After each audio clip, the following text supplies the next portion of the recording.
I'm not a fucking princess. Chapter 2. Aaron Hotchner had been on duty for a week now and had already realized that this position came with great responsibility and high expectations. The job often consisted of repetitive routines, but that didn't bother him. On the contrary, he liked it when everything followed a plan, when clear structures dictated the day. Every patrol, every check was another building block in an orderly system. His work was about maintaining order, identifying potential risks in advance, and preventing any disruptions. The procedures were strictly regulated. Only one person seemed to have made it her mission to ignore these rules with remarkable ease: Miss Emily Prentice. It was late afternoon when Aaron encountered her again. He had just finished his security round and turned a corner in the vast hallway when he saw her approaching. Her walk was relaxed, confident, and her gaze wandered attentively through the corridor as if she knew every inch of it. The warm light from the chandeliers made her dark hair gleam, and her posture was so at ease. When she noticed him, she slowed her steps and regarded him with a mix of curiosity and playful challenge.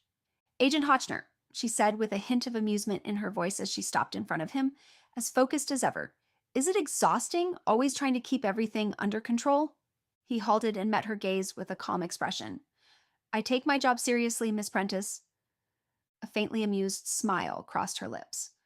"Oh, I'm sure you do. The question is, do you enjoy it?" He remained motionless. Enjoyment is not the goal.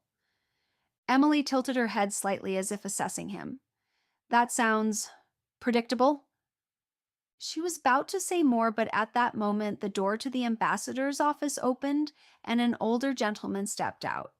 His impeccable suit, golden cufflinks, and upright posture immediately made it clear that he was used to being treated with respect. "Signorina Prentice," he said with a warm smile, stepping toward her with the ease of a man accustomed to the highest social circles. "È sempre un piacere vedervi. Miss Prentice, it is always a pleasure to see you." To Aaron's surprise, Emily switched to Italian seamlessly. Her voice softened, her expression became more open, and her entire demeanor transformed in seconds. She was no longer the provocative young woman who had just teased him with playful remarks. Now she was the perfect diplomat, poised and charming. "Il piacere è tutto mio, ambasciatore," she replied with a polite smile. "Spero che abbiate avuto una conversazione fruttuosa con mia madre." "The pleasure is all mine, ambassador. I hope you had a fruitful conversation with my mother."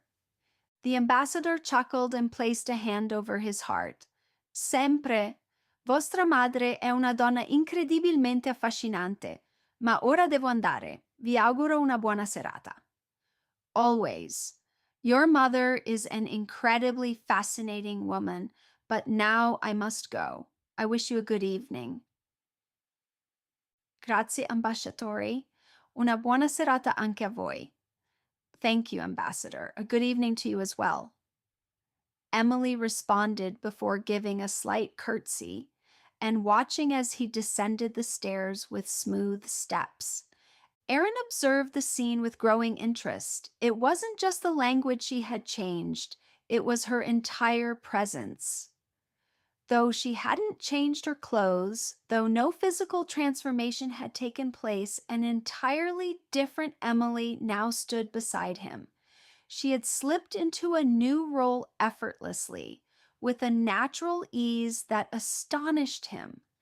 As soon as the ambassador was out of sight, she relaxed again. Turning back to Aaron, a sparkle of amusement flickered in her eyes. "What?" He studied her for a moment, then said calmly, "That was impressive." Emily laughed softly and slipped her hands into her pockets. "Lesson 1, Agent Hotchner," she said over her shoulder as she walked away. "Sometimes it doesn't matter who you are, only who you can be." Aaron remained standing for a moment, letting her words sink in. Just before she disappeared, Emily glanced back at him, her expression wavering between amusement, challenge, and something indefinable.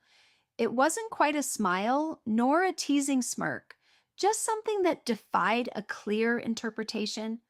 Aaron couldn't tell if it was a silent warning, an invitation to play, or simply a whim of the moment. Before he could decide how to interpret it, she was already gone,